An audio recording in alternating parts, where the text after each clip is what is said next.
She's someone we've all become familiar with over the past 2 years. Kris Ehresmann has guided us through this pandemic, and now she's stepping down. The infectious disease director for the Minnesota Department of Health is retiring next week. Our Aaron Hassanzadeh sat down with her to look back on more than 30 years of public service, and here's that full interview. I have to ask you, Kris, if you pushed back your retirement at all, or if this was kind of the plan all along. Of course, we're still sort of in the thick of things here. Well, I was eligible to retire 2 years ago, so I did not act on that eligibility. And so yes, I could have retired sooner than I did. I'm glad I didn't, but at this point, you know, even though it's not ideal, I think the timing is still right. Even though you were eligible earlier, it didn't have anything to do with COVID that you pushed it back, or was that part of it to kind of see that through? Well, you know, it was right. The time that I became eligible was right in January as COVID was ramping up. So it seemed, you know, it seemed good that to be continuing to work and continuing to be engaged. But the timeline that we had kind of planned on, my husband and I, was for about now. And even though COVID has not cooperated, it still feels like the right thing to do. And when I've felt bad about, you know, I don't want to leave, I don't want to leave the team, he reminds me that, you know, when you're running a marathon and you get to the end of the course and you've finished your run, even if people are still on the course, when you're done, you don't have to go back and keep running with them. And so that's kind of helped me. Are you going to miss your colleagues? I mean, you're probably spending a lot more time with them than maybe you were at other points in your career. Like, you've really had to, I'm sure, pull together to get through all this. Yes, I mean, the thing I'm going to miss the most is the people. I started at the health department in 1989 when I was a graduate student. And so I have grown up with these people. I have raised my family with these people. They're not just professional colleagues, they're friends. And so that's the hardest thing is, you know, saying goodbye to that. But they are fabulous. And I am more than pleased to hand the baton to them. The team that I've been working with and the leaders that are coming behind me are the best. And so in that regard, you know, I'm delighted to give them the baton and to start cheering them on. I'm just sad to say goodbye. You have a few more days left. Do you have anything pressing on your to-do list, or is it sort of housekeeping? Well, I have to finish cleaning up my office. It's hard to believe how much stuff you can accumulate in a career. And I've been in the same office for over 15 years. So I do have some office cleaning out to do. And then, you know, just continuing to do some work, and then obviously saying goodbye to people. Probably no going away party, or maybe a virtual one. Yes, the going away will be virtual. Okay. And that's okay. I mean, we're all in public health. We're all about being careful. It has been an interesting shift because, of course, it's never been about you. It's been about COVID for the last few years, but today it is about you. And so maybe we can go back to the beginning of your time with MDH, like what you started out doing. And how your career there has evolved. You know, I was first hired as a graduate student to work on a Haemophilus influenza type B childcare study under Mike Osterholm. And so that was the first thing I did. It was a case control study. At that same time, we were all responding to the 1990 measles outbreak. And so I had a chance to work on that. And I really started out in the vaccine preventable disease area. So my first job as an epidemiologist was as a vaccine preventable disease epidemiologist. And then I became a supervisor of the, you know, vaccine preventable disease and tuberculosis.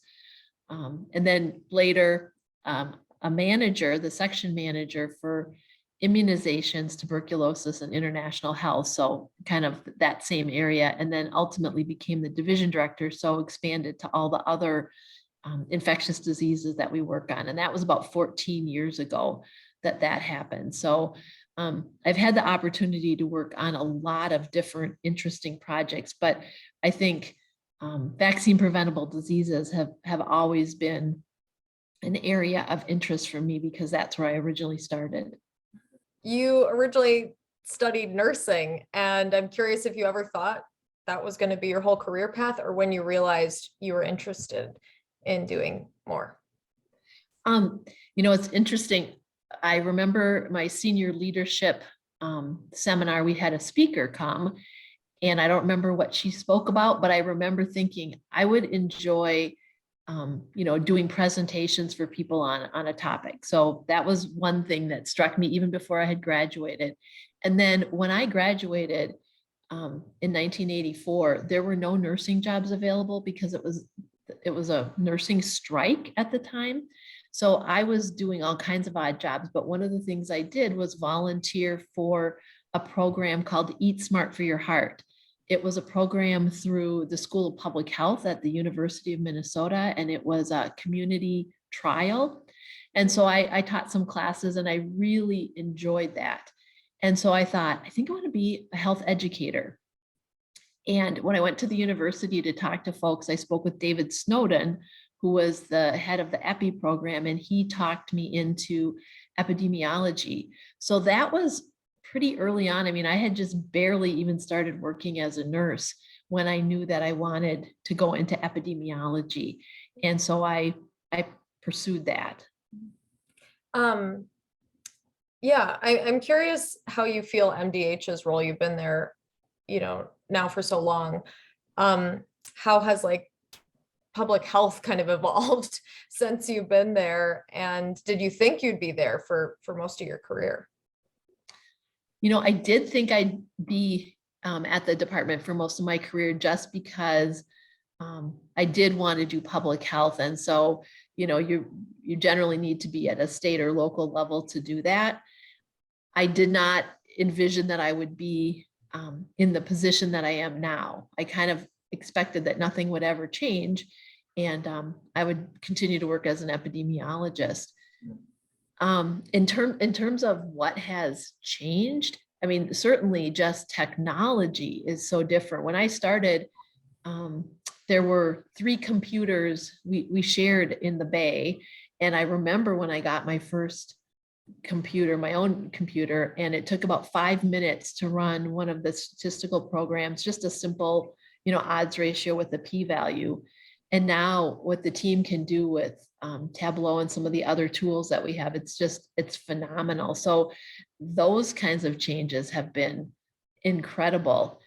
In terms of, kind of the detective work, there have been additional tools, laboratory tools and things, but some of the basic skills that you need to be successful, those haven't changed. What are those?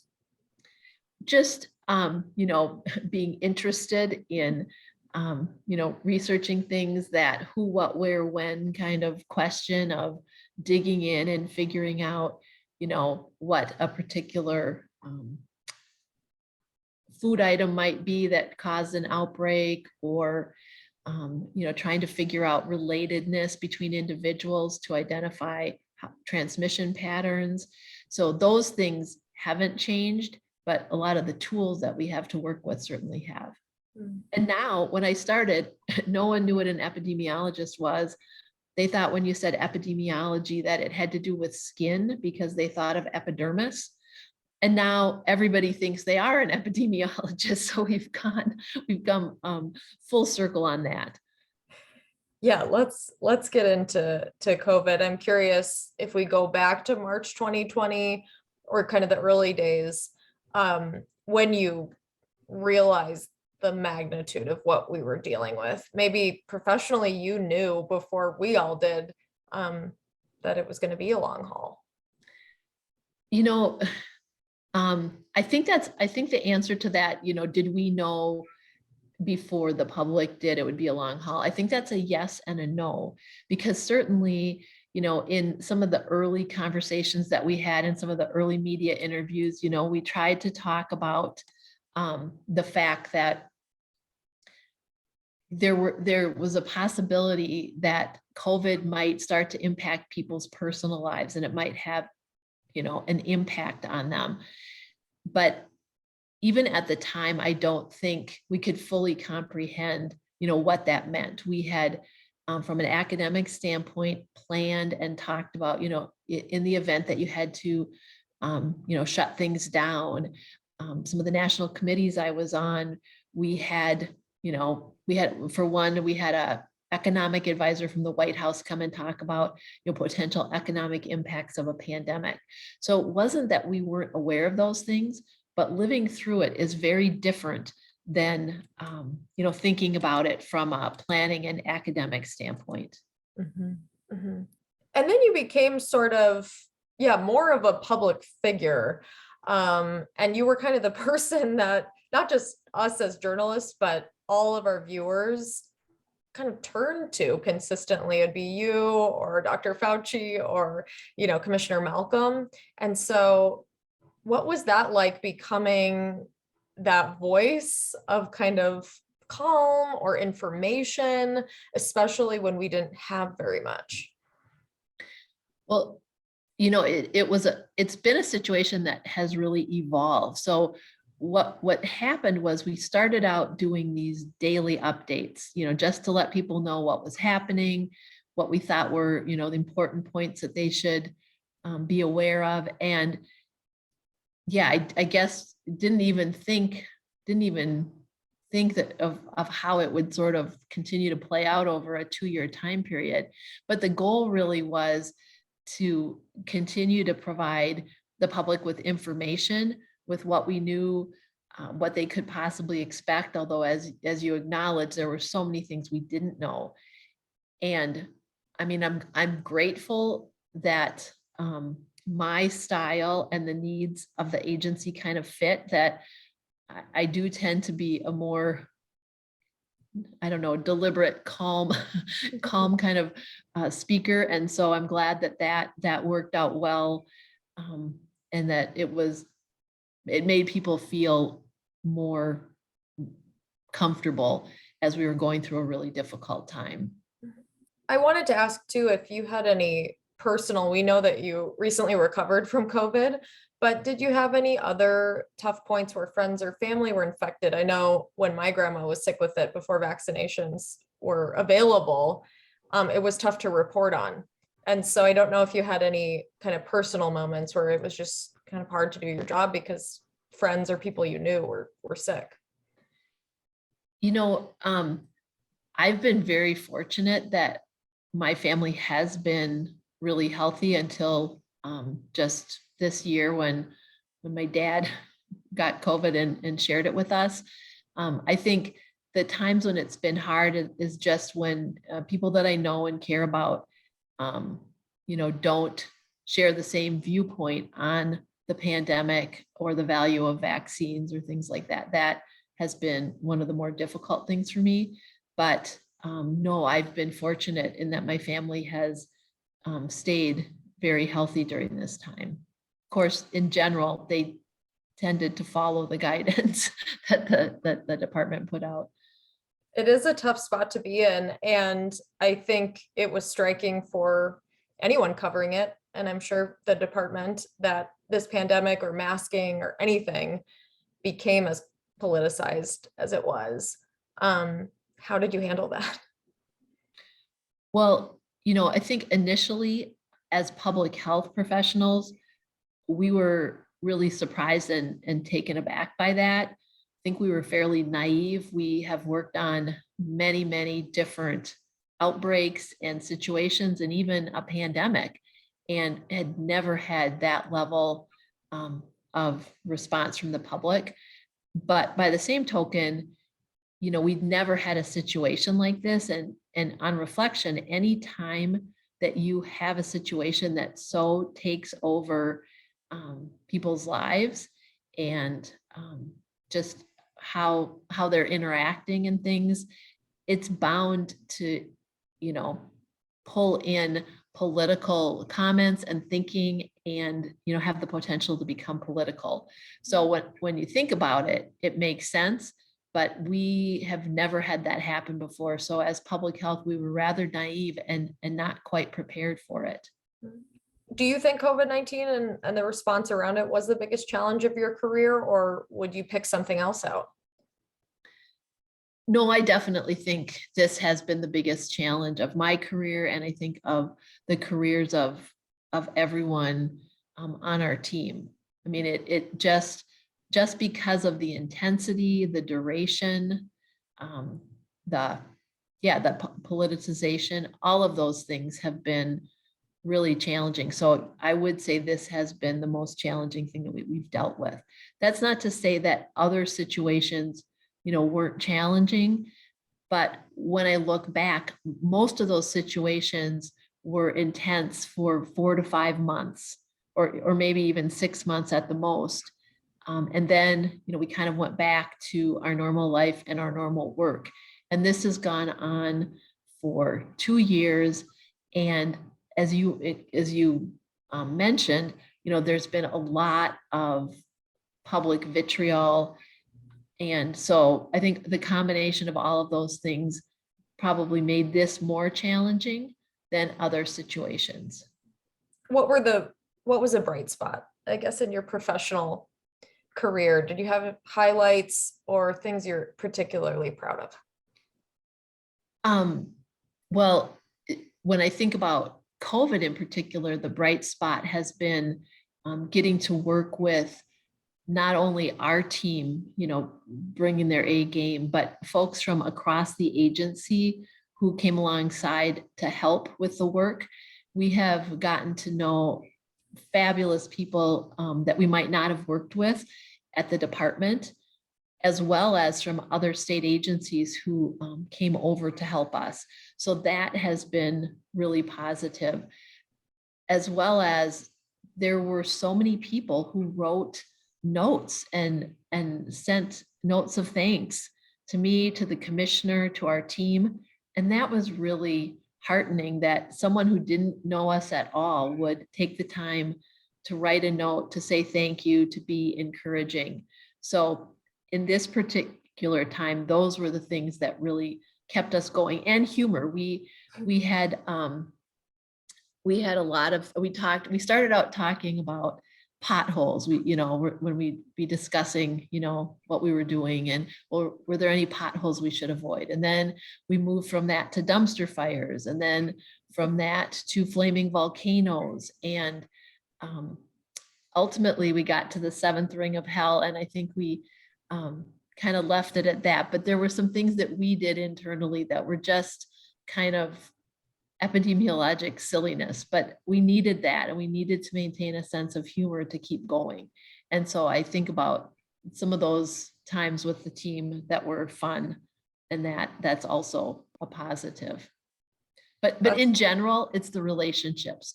The work we do is meaningful. We make a difference.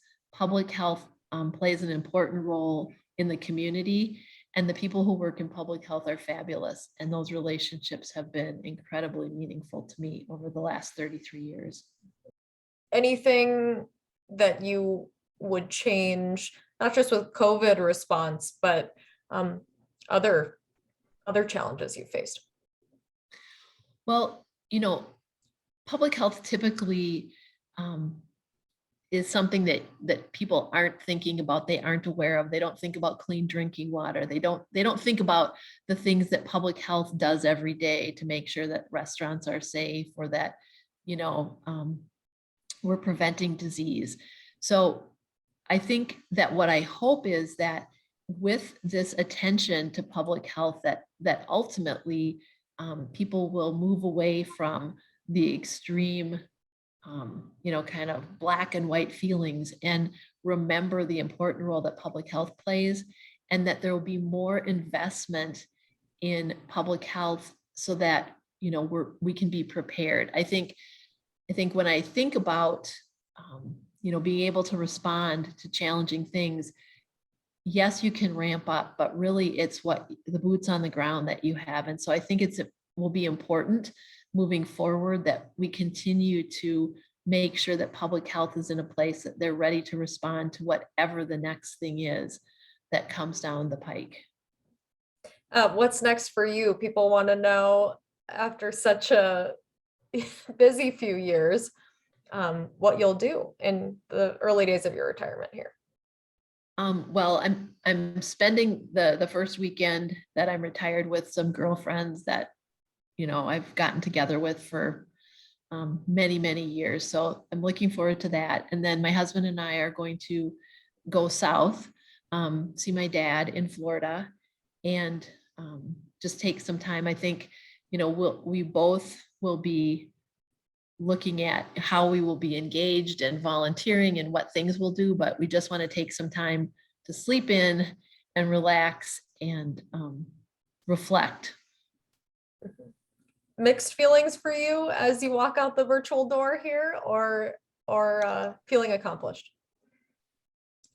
Well, I think mixed feelings, and I am planning to be in the office on the last day because I think I need to have that walking away from the building, sad as that will be for me. I think it's just important that I do that so that it seems real.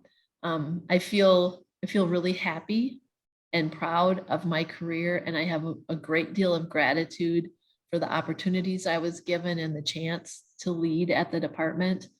But I'm going to be a sobbing mess when I say goodbye to the team. So, yeah. Well, and the state will miss you too. I mean, you've been in people's living rooms a lot, and we really appreciate everything that you've done and your communication with us too to help keep people informed. So thank you. well, thank you. Emily Emerson, the current Assistant Director of Infectious Diseases, will be the interim director. The Minnesota Department of Health will launch a national search for a new director.